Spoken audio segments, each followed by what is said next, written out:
Hello, hello, hello. All right. Come on in. If you're on the replay, you can usually fast forward about 5 minutes. I give 5 minutes for people to jump on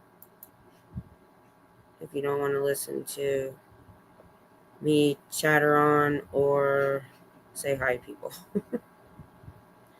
Now, let's see. I'm trying to bring it up on the screen. Hold on. I have to find the right link. Where is my link? There it is. Da-da-da, there it is. Now I have, hopefully the bookmark is there. Yeah, there we are.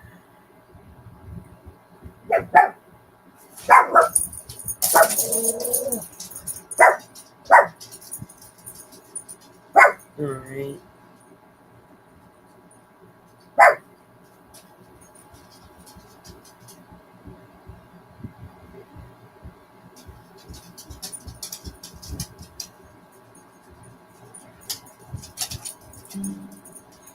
Give me just a second.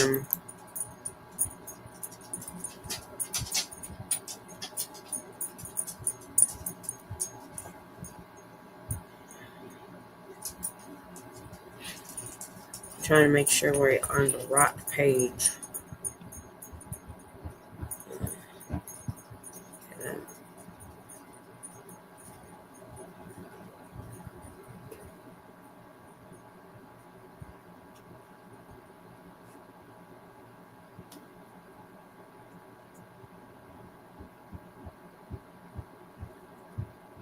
Okay, we're in the right place.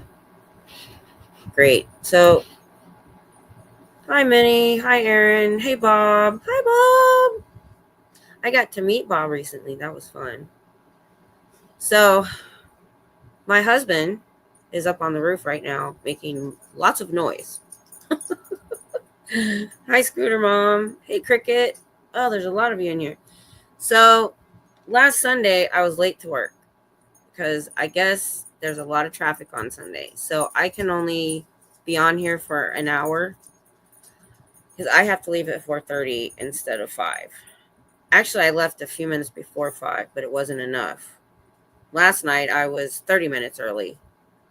But when you have an hour drive, you never know what's going to happen. I guess there's just a lot of people traveling. Because I-35 is our north-south corridor. It literally goes across the whole state. So if you're traveling, you're on it. So how's everybody else doing?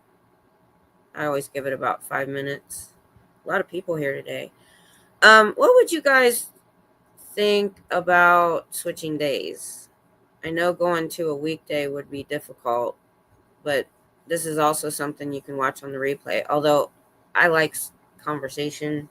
So I think what I'm going to do is maybe read for about 45 minutes and then we'll have a few minutes to discuss. Although I usually stop and look at y'all's comments on the way. So either way, we'll figure it out. Because by the time I get home, I get off at 6. I get home around 7-ish. And by the time I wind down, it was around 9. And then I got up at 1:30. And I've only been awake for an hour and a half. Hour. No, because I laid back down for 30 minutes. So I threw my makeup on. Oh, goodness. I had fun last night. I had to chase people off our property. But first world problems. I'm a working woman now. I got working problems.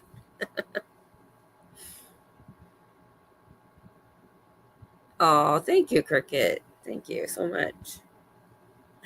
This one's not as boring as the first book. So this one's a little more interesting. So I'll just catch you up real quick what I was looking at. So we just read where he was on his patrol boat and he chased the submarine for 55 hours and there was no submarine. It was his shakedown cruise. So like literally his first command on his first boat. He's running around this harbor saying there's a submarine. And everybody was like, no, there isn't. They think it was a log. So then some people wrote reports about it, and he was defensive and everything. So because we're going to get into it. As I was looking, it looks like we might be still talking about that a little bit. And that's another thing. I didn't take time to read ahead again. So we're just going to be reading together. Because I like to go through it and try to eliminate stuff if I can. So, all right, let's see. Let's bring this up so you guys can read with me. Is it this? No. Yes. Okay.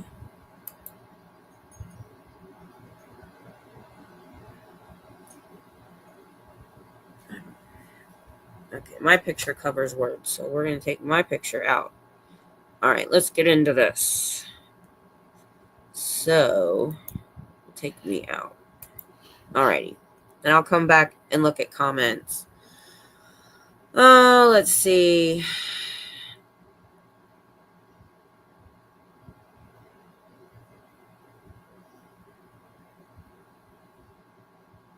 I want to read this. It's a little bit tedious, but I like to read things where people are telling us what they think of Hubbard. So here on June 28th, the PC-815 put to sea once more for training exercises. At Hubbard's order, she fired 3 practice rounds from her 3-inch gun in the direction of Los Coronados Islands. Hubbard had anchored in Mexican waters, and the islands were Mexican territory.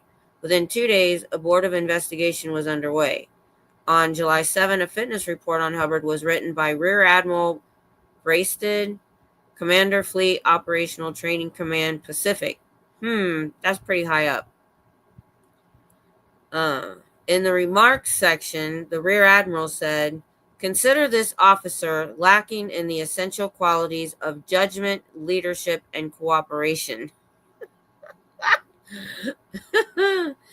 Oh, he acts without forethought as to probable results.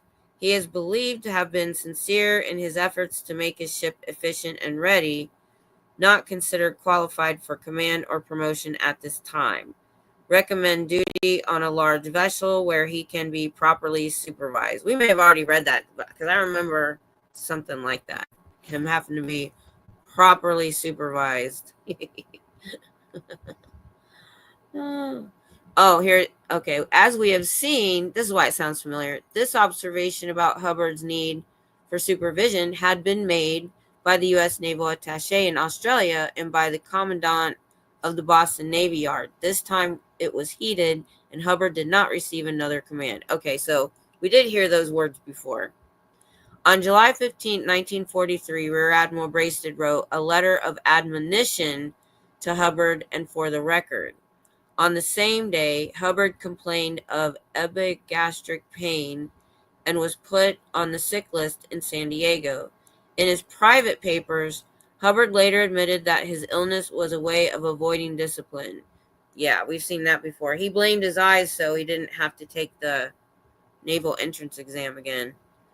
He was under observation for 9 days for malaria, which he claimed to have suffered from 16 months before in a combat area. According to a doctor's report of Hubbard's statement at the time, malaria was not diagnosed at this time, nor does any diagnosis of malaria appear anywhere in Hubbard's extensive Navy and Veterans Administration medical files, despite his repeated complaints of the symptoms. Holy crap. Hubbard was on the sick list for a total of 77 days. Wow. Suffering, it was finally decided, from a duodenal ulcer.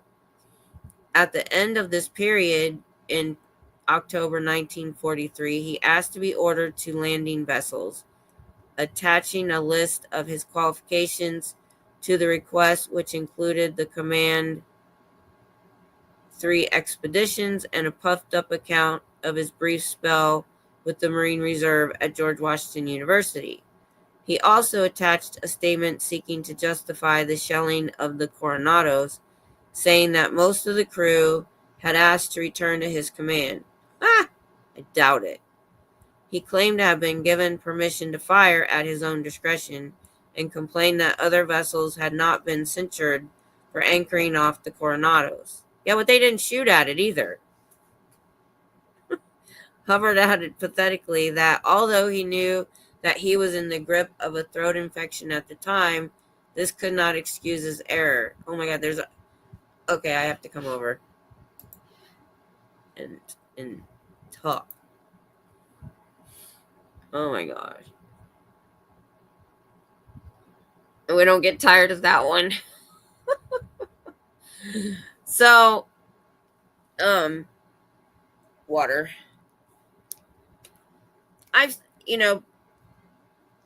We've all known somebody like this. I know we have. You remember I talked about my toxic friend? This is what they do. If there's any, if anybody has a problem with them, there's always some excuse that makes them a victim.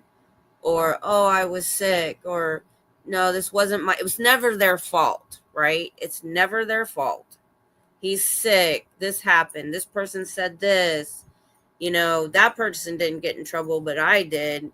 Oh, it's so frustrating. Little kids do that. I get that from little kids. I had a home daycare for 8 years. I saw this a lot from little kids. They don't want to get in trouble. Although with my kids and my daycare kids, if they told me the truth, they got in way less trouble. And I made sure of that. If they would tell me the truth, I'm like, okay, fine. So I taught them that lying doesn't get you anywhere. Oh, she said, that's okay.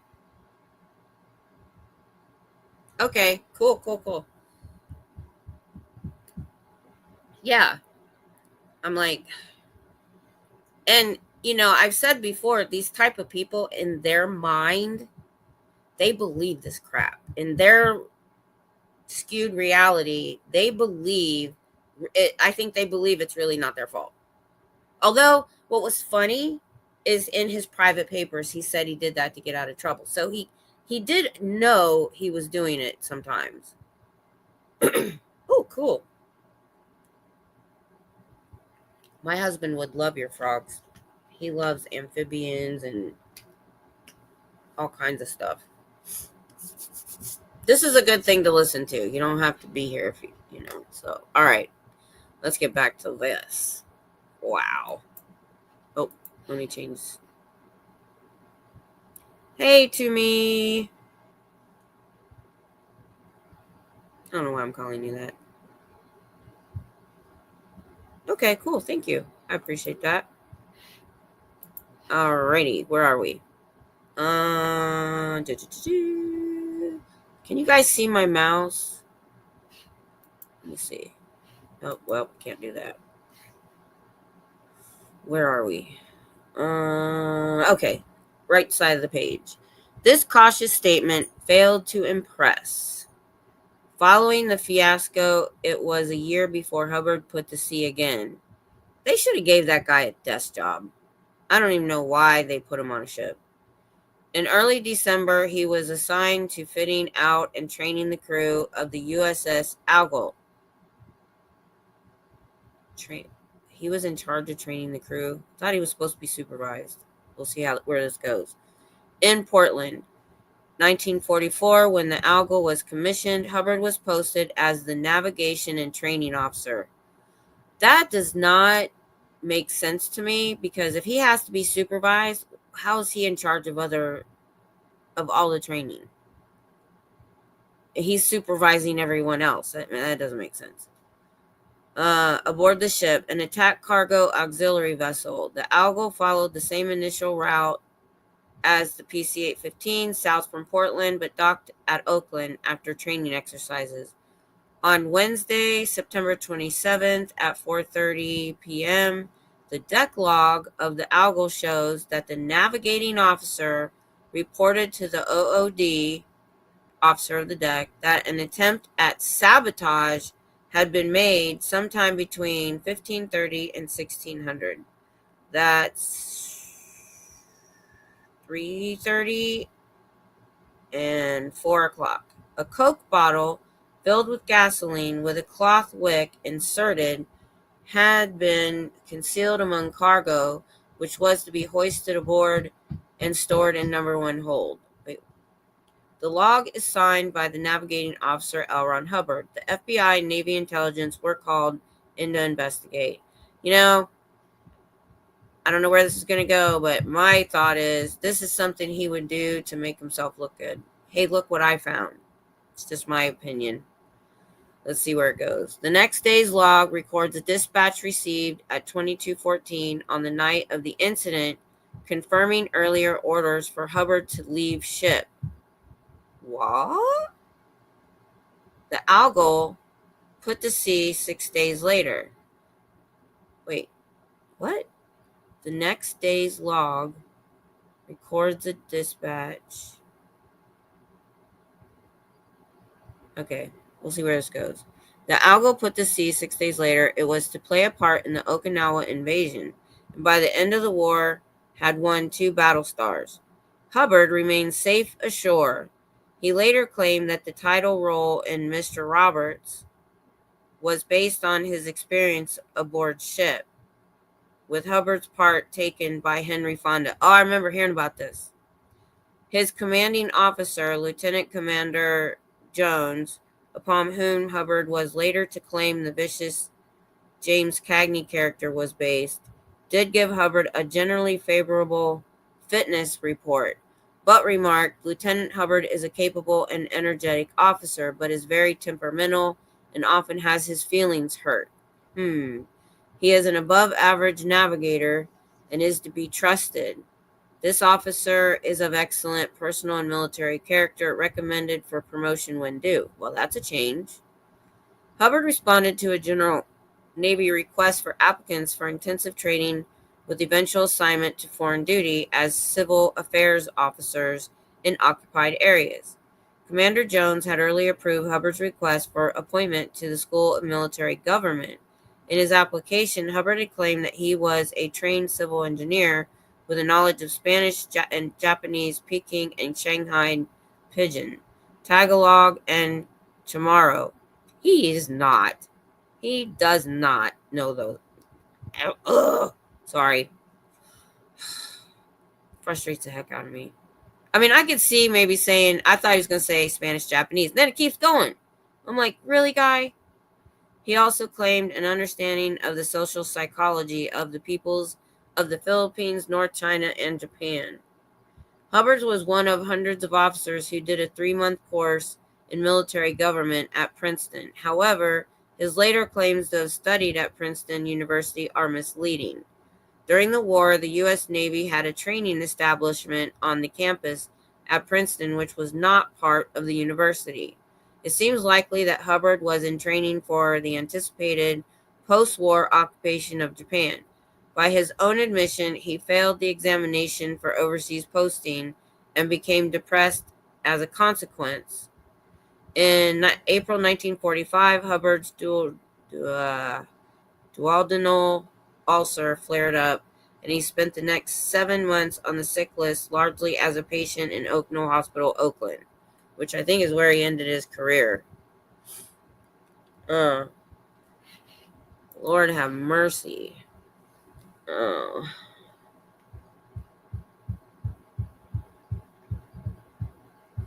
Hey, Dusty. How you doing?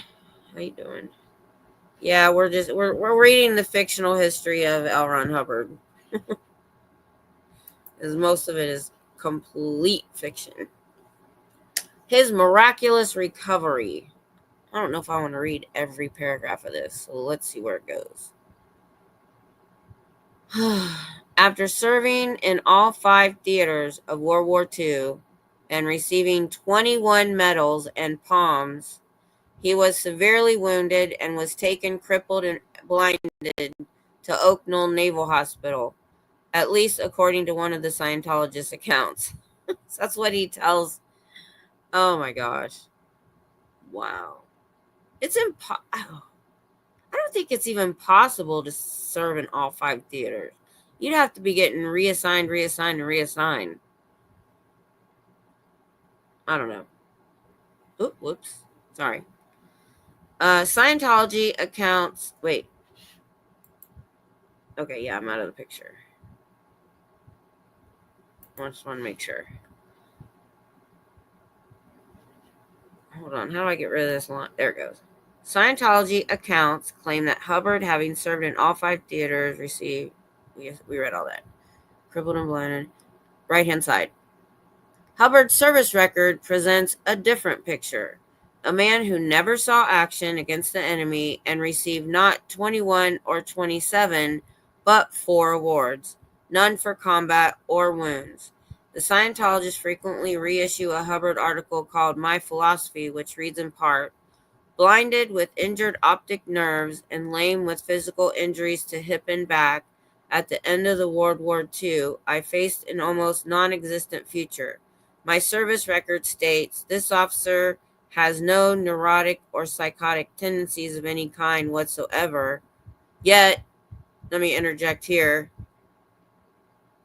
I think it's after the war where he's trying to get a divorce, or his wife's trying to get a divorce, and he gets a psychological exam, and they said he should be hospitalized, I think. Anyway. Okay. So he had to put that in there, of course.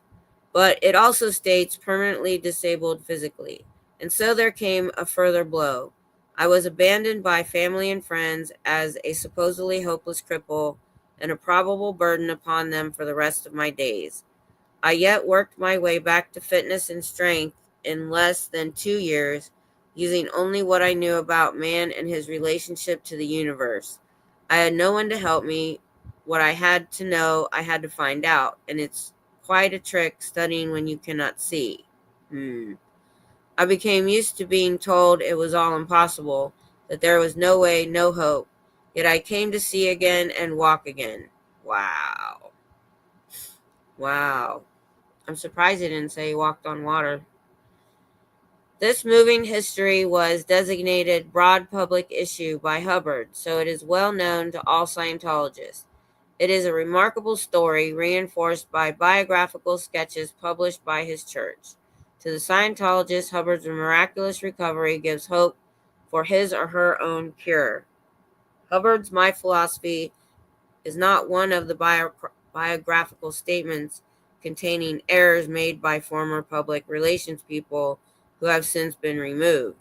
As a high-ranking Scientology official put it in 1986, there is no doubt that it was written by Hubbard, as the original, in his handwriting, was admitted into evidence in the Armstrong court case. Navy and Veterans Administration files documents tell a very different and far less stirring tale of Hubbard's war wounds. Hubbard did not spend a full year in Oak Knoll. He was hospitalized for tests in April 45, took a month's convalescent leave from the end of July, and was again hospitalized, though spent some time as an outpatient from the end of August until he was mustered out of the Navy in December 45. October 45, a naval board gave the opinion that Hubbard was considered physically qualified to perform duty ashore, preferably within the continental United States. The restriction to duty ashore was due to his chronic ulcer. I'm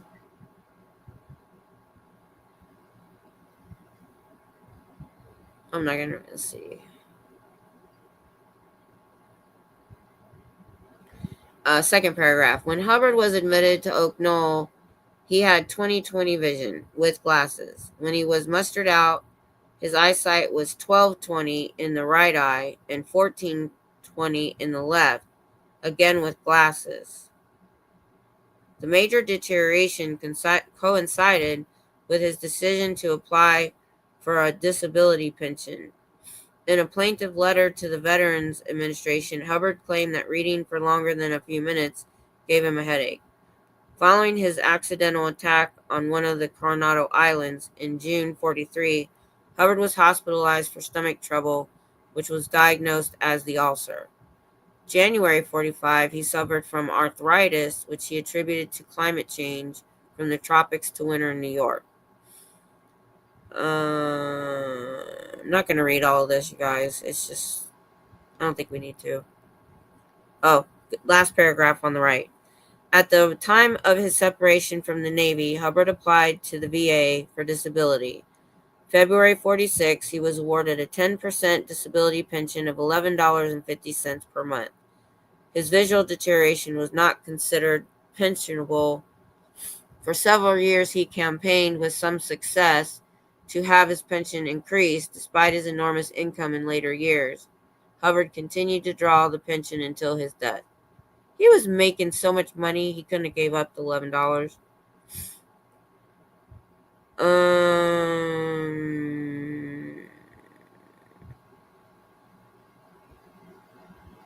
Hold on. I'm trying to skip some stuff. Right-hand side. Let's go there. The December 1950 issue of Look magazine quoted him as saying he had been suffering from ulcers, conjunctivitis, deteriorating eyesight, bursitis, and something wrong with my feet. This description fits very well with Hubbard's Navy and VA records.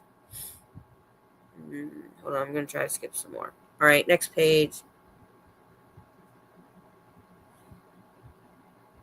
Wait. Okay, down at the very bottom on the right. In both, Hubbard claimed that he was on leave in Hollywood in July 1945 when he was attacked by 3 petty officers, one with a broken bottle. Because of his knowledge of judo, he was able to fight them off, an impossible feat for a blind cripple. Yeah, he was blind and crippled at the time. At the very time that he was supposed to have recovered fully in October 47, Hubbard wrote to the VA. In the letter, he claimed that after 2 years he was still unbalanced because of his wartime service. He was suffering from prolonged bouts of depression and frequently thought of taking his own life. He pleaded for psychiatric treatment. I'm not going to read that letter.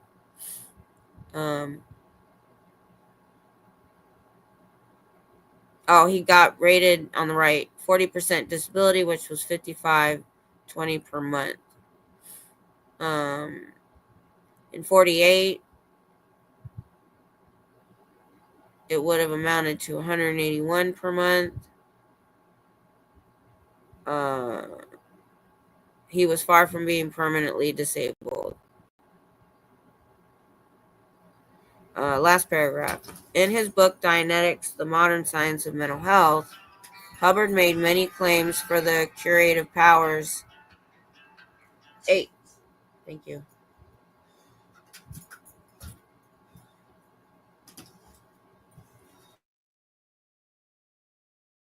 Where am I? Hubbard made many claims for the curative powers of his new therapy. They are very revealing in the light of the VA documents. Dianetics would cure or alleviate arthritis, bursitis, poor eyesight, ulcers, and even the common cold. Hubbard suffered from all of these, and 15 months after announcing his miracle cure to the world, he still privately claimed to be disabled and continued to collect his VA pension. 1951, he was examined again, and I'm not going to read that. I don't want to get into this that much. Okay, next page.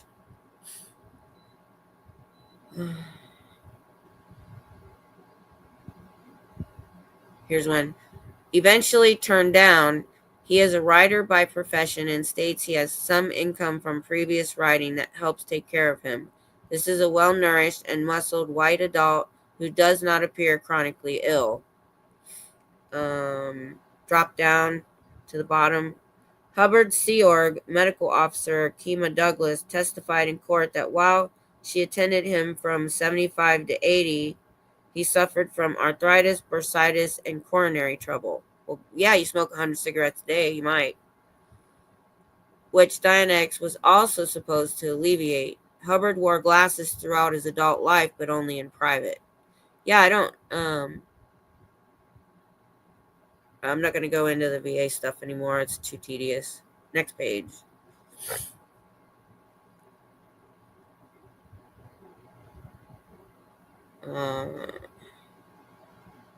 Okay, down towards the bottom left.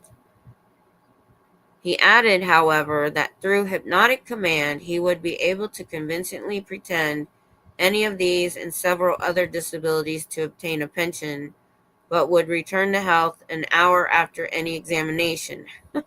Amused by the stupidity of his examiners, he also commented that his lies would have no effect upon his true condition.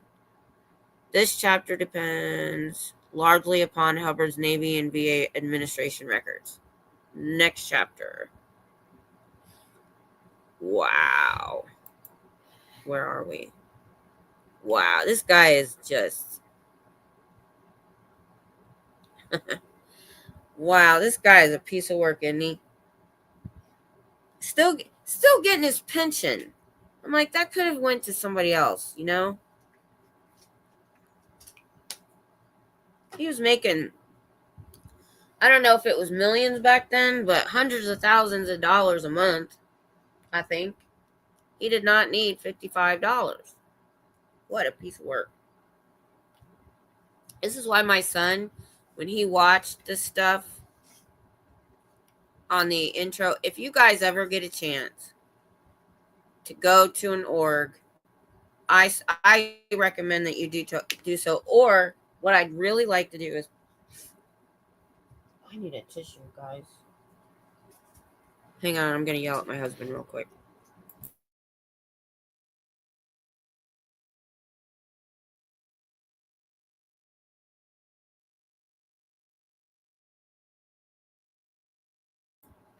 I'm yelling for tissues. Oh, I'm not even in the screen. Hold on. I'm talking to you. I need to find out if we can find this. Hands are really dirty. All right.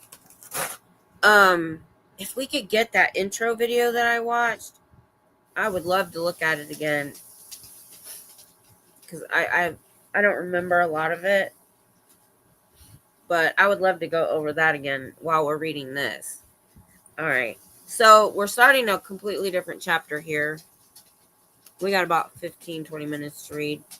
So now this is where I did a short video on my channel a while back just about Hubbard and his relationship with the black magic. And I got most of my information from this chapter. Oh, I'm behind on the chat. I didn't even realize that. Hi, AA. Peptic ulcer. Thank you. Yeah, I cannot say that word. All right, now I'm caught up. All right. All right, we'll see if we can... how long this is. I don't remember. His magical career. Oh, and by the way, they said... I don't know why it's CK. Usually you have magic with a C or magic with a K. Magic with a C, I believe... I don't know. I'll have to look that up. But there's a difference in the kind of magic. All right. The late Aleister Crowley, my very good friend. L. Ron Hubbard, Conditions of Space-Time Energy, 1952. Hubbard broke up black magic in America. Scientology PR statement. All right. If you guys don't know about that, that's going to be pretty interesting. Also, I'm sure he'll talk about it. What I liked was Aleister Crowley had written that he thought Hubbard was a confidence trickster. So personally, I think one confidence trickster saw another one. But okay. Hubbard met Jack Parsons while on convalescent leave in Los Angeles in August 1945. When Hubbard's terminal leave from the Navy began on December 6, 45, he went straight to Parsons' Pasadena home. Jack Parsons was a science fiction fan, a rocket and explosives chemist, and a practitioner of ritual magic. Hubbard and Parsons quickly formed a powerful bond, and over the following months engaged in various variations on Aleister Crowley's magic. Later, Hubbard was eager to make light of this involvement. After all, the world-famous explorer, nuclear physicist, war hero, and philosopher could not be known to have engaged in demonic sexual rites.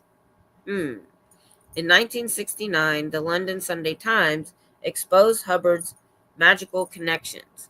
The Scientologists threatened legal action, and the Sunday Times, unsure of its legal position,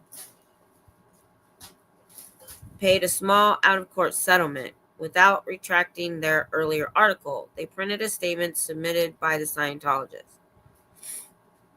All right. Hubbard broke up black magic in America. Dr. Jack Parsons of Pasadena, California, was America's #1 solid fuel rocket expert. He was involved with the infamous English black magician Aleister Crowley, who called himself the Beast 666.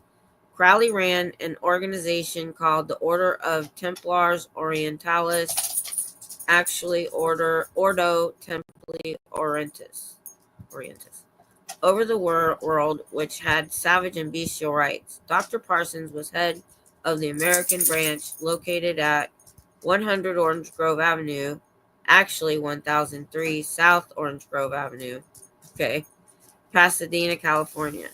This was a huge old house which had paying guests who were the USA nuclear physicists working at Caltech.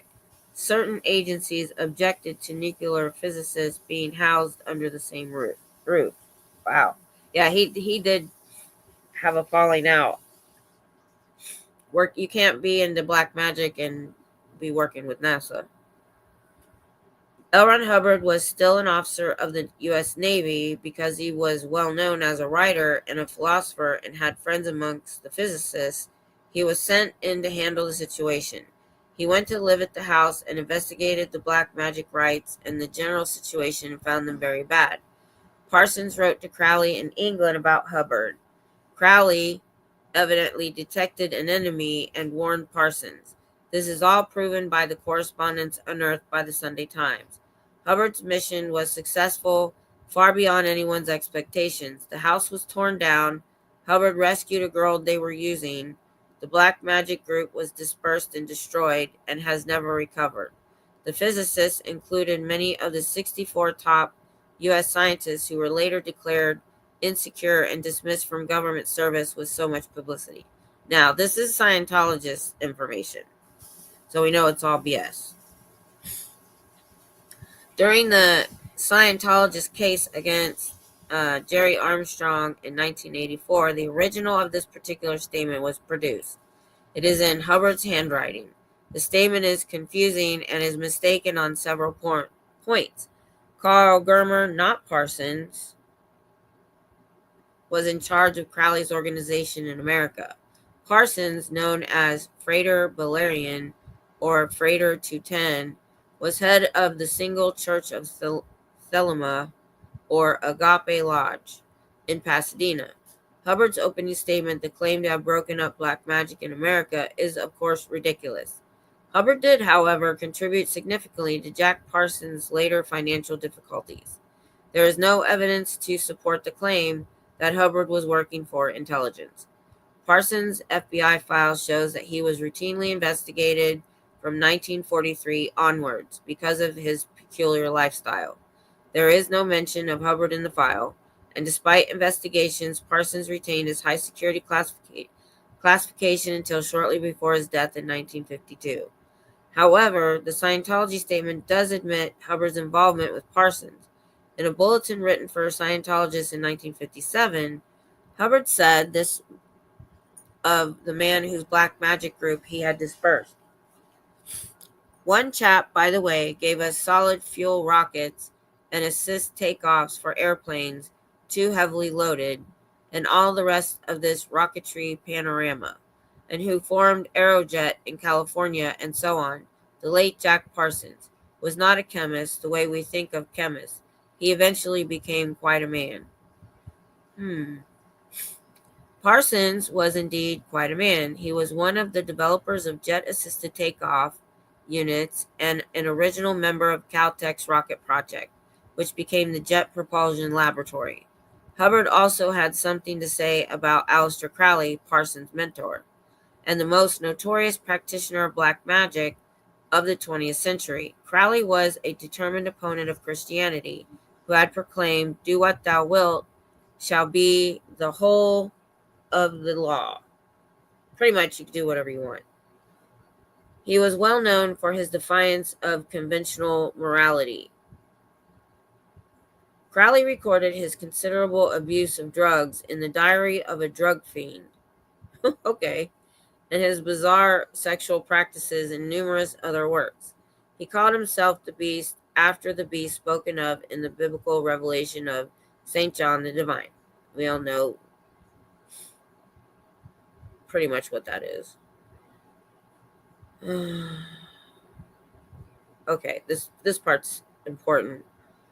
I talked about this in my video about how young Hubbard was when he started reading Crowley.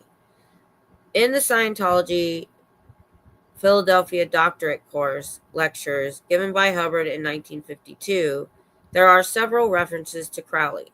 Hubbard made it clear that he had read Crowley's pivotal Book of the Law.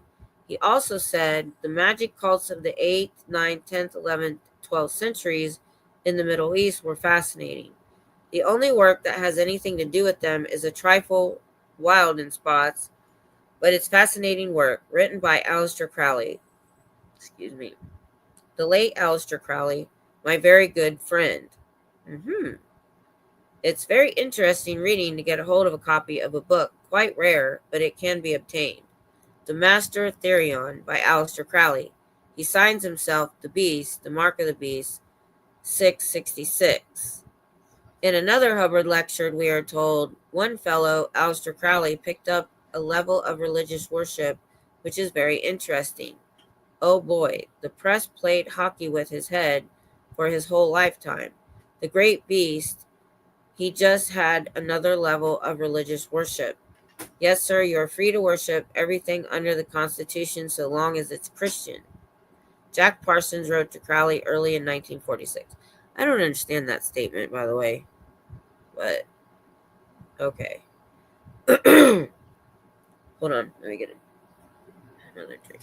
About 3 months ago, I met Captain L. Ron Hubbard. Wait a minute. Don't believe he was ever a captain.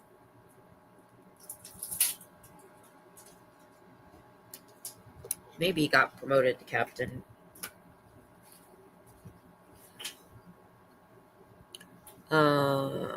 A writer and explorer of whom I had known for some time. He is a gentleman, red hair, green eyes, honest and intelligent, and we have become great friends. He moved in with me about 2 months ago, and although Betty and I are still friendly, she has transferred her sexual affections to him. So he seemed okay with that. Although he has no formal training in magic, he has an extraordinary amount of experience and understanding in the field. From some of his experiences, I deduce he is in direct touch with some higher intelligence, possibly his guardian angel. Oh, are they going to go into that?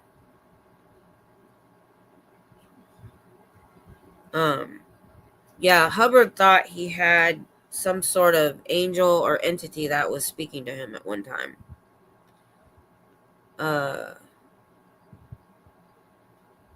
He is the most thelemic person I have ever met and is in complete accord with our own principles.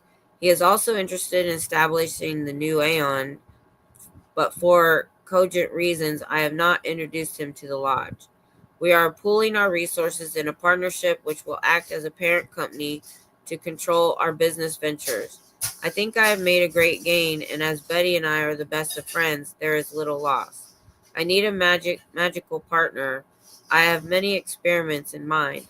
I hope my elemental gets off the dime, gets moving. The next time I tie up with a woman, it will be on my own terms. What? I know. My husband's in here listening to this. That was Jack Parsons. Just don't. I can't explain it. Betty was both Parsons' sister-in-law, his wife's sister, and his mistress. Her wait. So where? That's the part I've never heard. Where was Parsons' wife? Tied up. Stop. Go away. Oh, let me look at some comments. Hi, Janet. Hey, David. Hey, MLH. Oh, we got bunches of people in here right now. Oh, my goodness. I once heard Crowley gave LRH more than the tip. I once delivered pizza to Lafayette. He didn't. Oh, okay. I get it now. I get it. MSD. Well, you came in at an opportune moment. Oh, my goodness. Lafayette. Oh, you guys.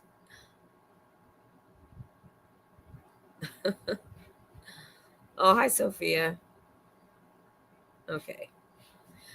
Yeah. Wow. Okay, let's get back into this. He got me sidetracked.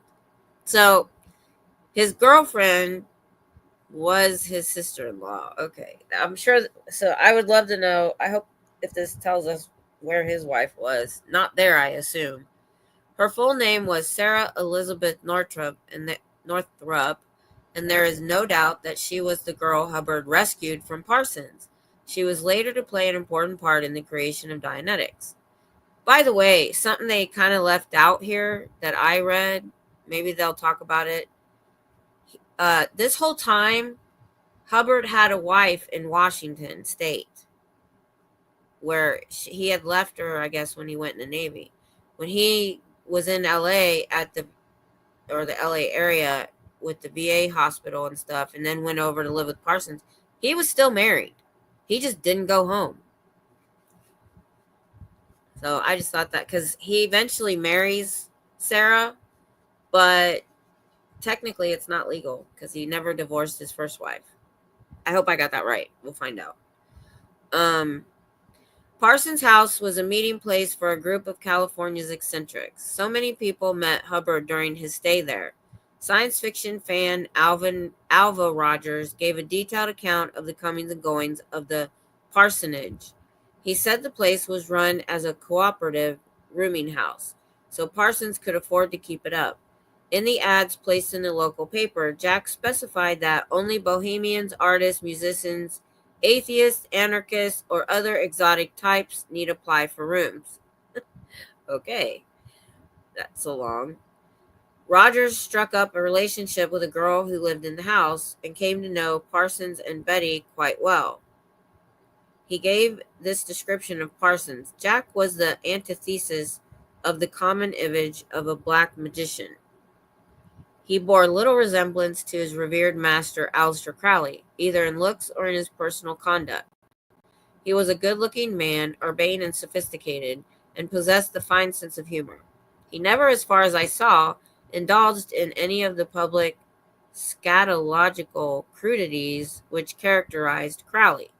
I always found Jack's insistence that he believed in and practiced magic hard to reconcile with his educational and cultural background. Of Sarah, Betty Northrop, Rogers wrote, "She was young, blonde, very attractive, full of joie de vivre.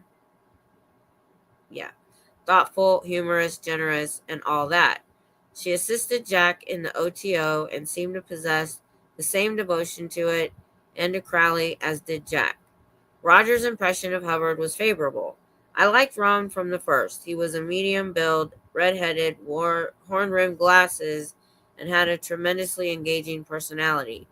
For several weeks, he dominated the scene with his wit and inexhaustible fund of anecdotes. About the only thing he seemed to take seriously and be prideful of was his membership in the Explorers Club, of which he was the youngest member, I'm sure, which he claimed he had received after leading an expedition into the wilds of South America or some such godforsaken place. Ron showed us scars on his body, which he claimed were made by aboriginal arrows on his expedition. Unfortunately, Ron's reputation for spinning tall tales, both off and on the printed page, made for a certain degree of skepticism in the minds of his audience. At any rate, he told one hell of a good story. Come back over here. Oh, David, thank you so much. You guys are covering my trips to Austin for the next couple weeks. That's awesome. Thank you. Let's see. What happens in Washington State stays in Washington State. So the fidelity part wasn't his role exactly. Yep, he was a bigamist. That's what I thought. Lafayette never met a dentist that he liked. Yep, I've heard that. Yeah. Lafayette never gifted memberships. Thank you, David. Hold on. I do this because I forget things. Oh, I forget this has a cover on my camera. All right. I've got to figure out how to look at who gives gifted memberships in YouTube. I think I'm going to stop there for right now. We can just talk for a minute. Yeah, I'm only going to be able to do this show for an hour on Sundays so I can get to work. Wow. This guy is a piece of work. Oh, I can take this off now. Hang on. There we go. Hello. Yeah, this guy, wow. I appreciate it, Scooter Mom. Well, I can imagine you guys don't want to sit here for 2 hours either. And I'm not sure, but I don't think this book is going to be that long. Enough. Yeah, I know, right?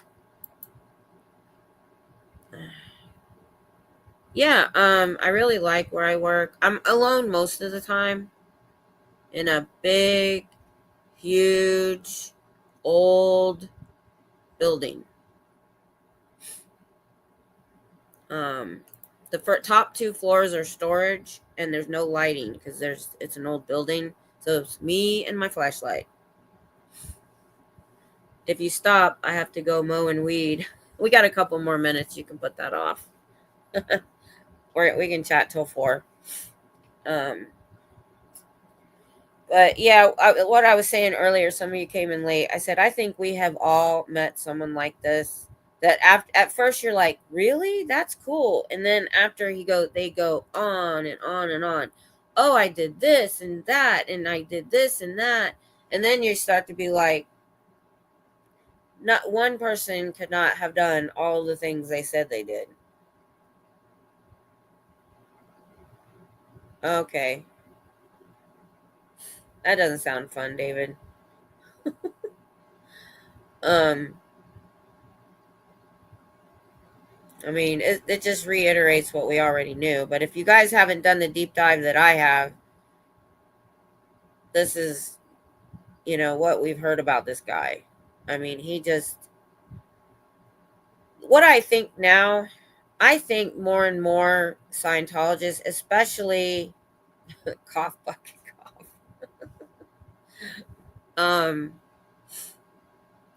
I think hopefully a side effect of us protesting and saying the things that we're saying, and they're seeing us more and more. I know they're not allowed to look on the internet, but I think more and more of them are going to start or have and are looking this stuff up. And I think we've got probably more and more under the radar Scientologists than we did before the internet was this good. Because now you can look up VA records, you can get on all these places and see these records and prove him wrong. I don't know how many Scientologists will do it, but I'm sure there are some. And the only reason they haven't left yet is they can't. Hey, Susan. Yeah. Yeah, I do too. I think, and that's true, especially right now. Yeah. Now, if they joined before the internet, it was difficult to research. But yeah, now anybody that's starting anything new, like if they get drug in somehow and they start courses and they don't go look up this church and do their due diligence, yeah, not sorry for you. But we know that most people in right now, there are, second and third generation. And they were indoctrinated in this crap since they were young, and they believe it. Hook, line, and sinker.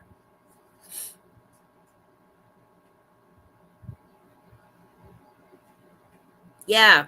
I was thinking about emailing Natalie and Aaron and some other, and Marilyn, and trying to get the word out. I was going to call it Pup Groomer 20 Unlock the Next Level to Protesting. If you guys didn't hear, put it out there. I was like, man, this was such a good idea, and we never thought of it. Pup Groomer lives 250 miles from the Las Vegas org, even though she still went to Vegas. The org is in the middle of nowhere, no traffic. So she decided to go to Las Vegas Boulevard and set up her signs, and people were, reading her signs, driving by. Supposedly a UPS driver missed their light because they were reading her signs. And we were like, that makes so much sense, because we're trying to get the word out too. We're trying to make the general public aware of these people. So you don't have to go to an org to protest. Go to a city center, go to a mall, go in front of the county courthouse. Or like me, I think I'm going to do it in front of, Austin is the state capitol. And I think I'm going to go set up in front of the Capitol building one day. So just put one of them signs on that you wear, or a small, and just go for a half hour, and just talk to people. But I want to go back here. Most Scientologists are frustrated with their progress. Yeah, well, they're always, from what I understand, they're always telling you, if you're not getting out of it what you think you should, they're like, well, go to the next level and you will. Go to the next level and you will. And it's always the next thing.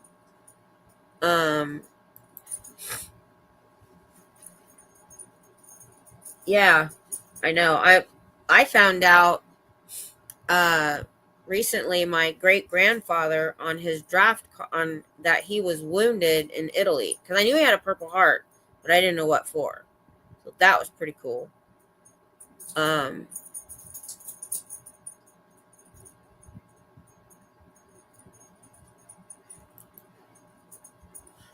Yeah, well, you can do the pagan side of Easter and Christmas. There's, there's both sides to that, so they can leave the Christian part out. Oh yeah, and they had the AC pumped up in the lobby area where I sit, but when I go upstairs, it's warmer. Yeah, a mall, a flea market. That's true. Unless, I'm not saying like in the mall, but maybe like we have an outdoor mall around here, and there's sidewalks out front, so I could set up to one of the entrance. Well, no, people don't walk by though; they're only driving by. Well, what Pup Groomer did, she was near a military base there too, so a lot of the soldiers was seeing it. Well, I'm gonna do it around my town one day, just to, because this is one of the biggest bases in the world. So I'll set up somewhere. I know I can set up everywhere. I can set up is going to be people driving by, not walking by. But yeah, anywhere. Oh yeah, we need to do that. I mean, I've been racking my brain. It's been a little over a year since I started. We've got to up our game, and this was it. When she told me about that, I was like, that was an amazing idea. And she was on Las Vegas Boulevard, y'all. Almost one of the best places to stop. Yeah, that I saw that too in LA, for sure. We don't have any overpasses in my. They're all our roads go underneath the freeway. Yeah, well, that's what I'm doing now, Cricket. That's why I don't feel like I need to roam very much. I'm lucky. I think I'm really lucky. Like the Hollywood Boulevard people were lucky.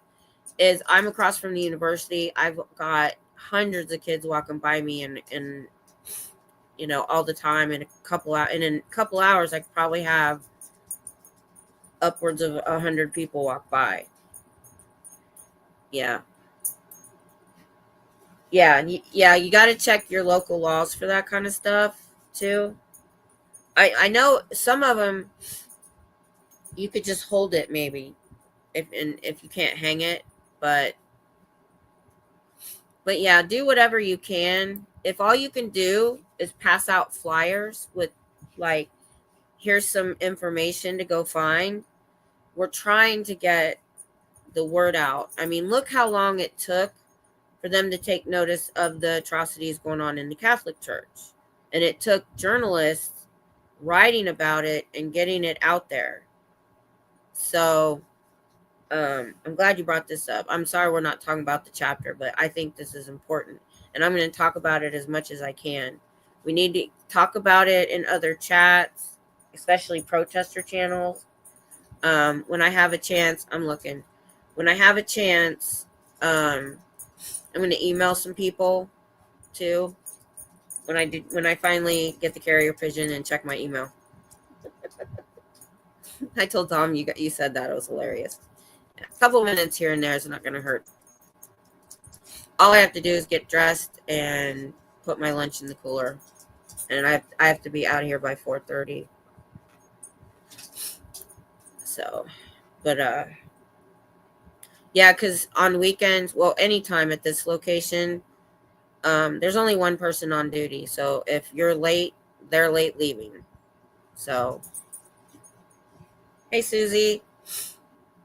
Yeah, we were just reiterating that Pup Groomer 20 decided to not protest at the Las Vegas org because it was dead. And she went to Las Vegas Boulevard and set up there. And it was so you're near all the tourists and there's a military base there.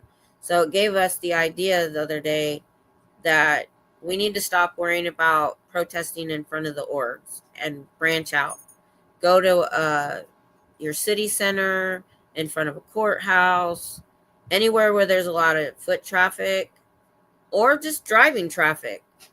And just get a good sign.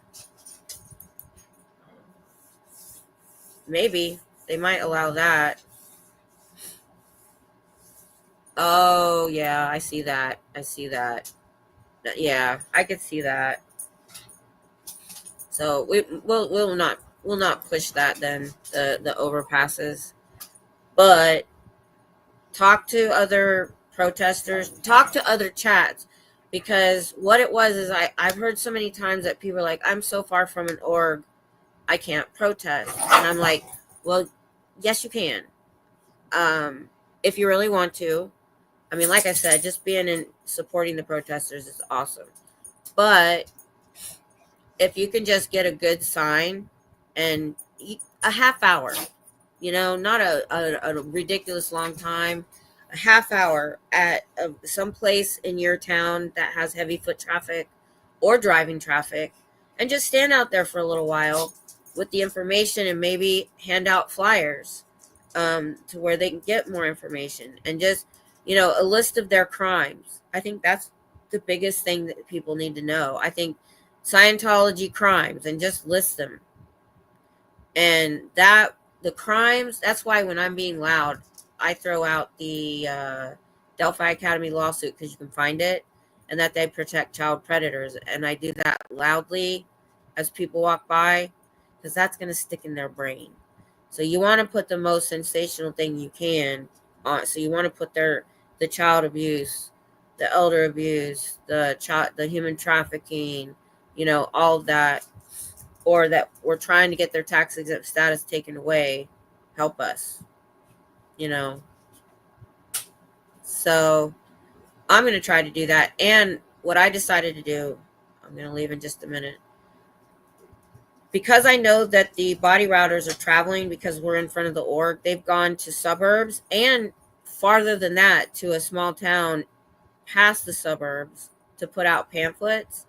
I never got a chance to go back to that outdoor mall to find more pamphlets. Instead, I think what I'm going to do is just go there and set up so that if anybody has those pamphlets in their store or a restaurant counter, they'll see me and get rid of it. I think that might be a better use of my time. And, an outdoor mall has a public sidewalk out in front. Ooh, all three of them are fighting. What's going on? What are you doing? Yeah, now they have to be alone all night on Saturday and Sunday night, and they're not the WWF for fur babies. Yeah, I don't know what was going on. Yeah, so I have to be at work at 6. So I'm just going to talk for just a second and I'm going to leave. So I work 12 hours. Tom only worked 8. But we work 2 blocks away from each other.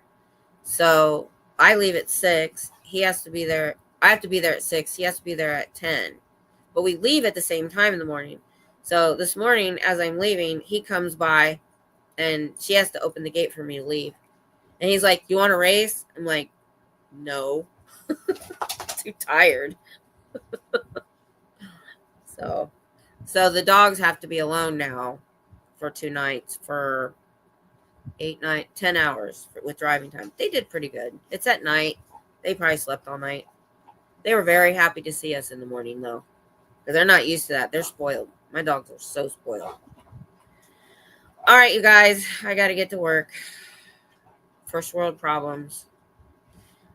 But yeah, get that word out to everybody that we don't have to protest in front of an org. We can do it anywhere.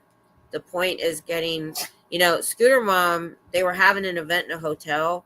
And I didn't even really think of it at the time, but I was like, just being in front of a hotel, you got a whole new set of eyes on your signs.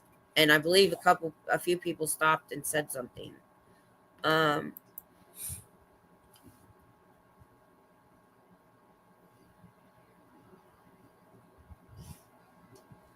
I don't.